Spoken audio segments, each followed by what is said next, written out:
Ever wondered how your computer knows what to do the moment you press the power button? Today on Knowledge Hub, we're diving into the hidden world of operating systems, or OS, the invisible software that makes modern computing possible. Back in the early days of computers, there was no operating system at all. Users had to feed in instructions manually with punch cards or switches, and the machine would run just that one program until it was done. It was slow, rigid, and very unforgiving. Then came the first real operating systems in the 1950s and 60s, like GM-NADA-IO for the IBM 704, which introduced job scheduling and batch processing, basically letting the machine handle one job after another automatically.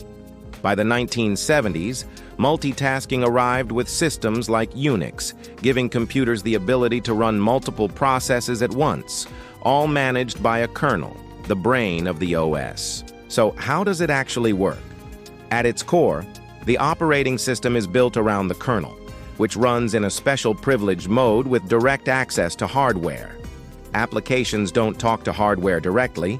They go through the OS using system calls, which are like official requests for resources. The kernel then acts as a manager. For the CPU, it uses a scheduler, which divides processing time into tiny slices and rapidly switches between tasks, creating the illusion of true multitasking. Different algorithms decide who gets priority. Round robin gives everyone a fair share, while priority scheduling ensures time-critical tasks like audio playback or network packets don't lag. For memory, the OS uses virtual memory, which tricks each program into thinking it has its own large, continuous block of RAM. Behind the scenes, the OS maps this virtual space to physical RAM and even extends it onto your storage drive when memory runs low, a process called paging. This keeps programs isolated and prevents one app from corrupting another.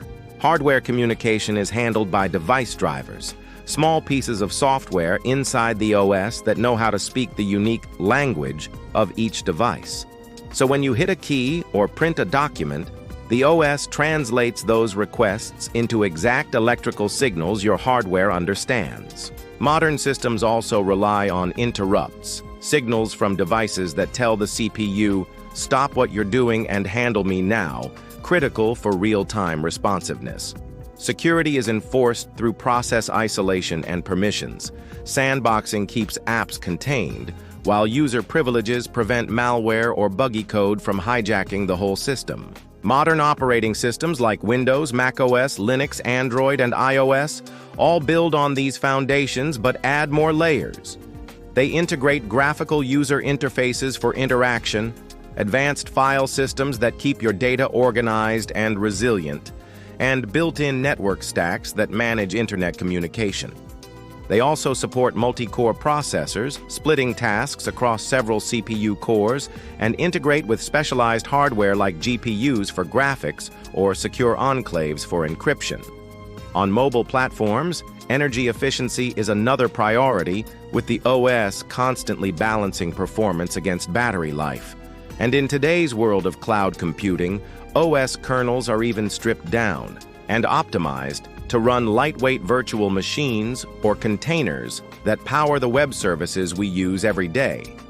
So while each OS may look different on the surface, Windows with its Start menu, macOS with its Dock Linux with endless customizations, or Android and iOS built for touchscreens, they all share the same mission: to act as the invisible conductor, scheduling, managing, and protecting every process so your device feels effortless to use.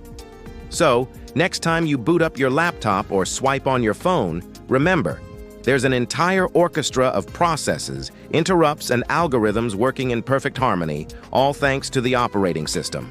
If you're fascinated by how everyday tech hides layers of brilliant engineering, make sure to subscribe to Knowledge Hub for more deep dives. And as always, stay curious.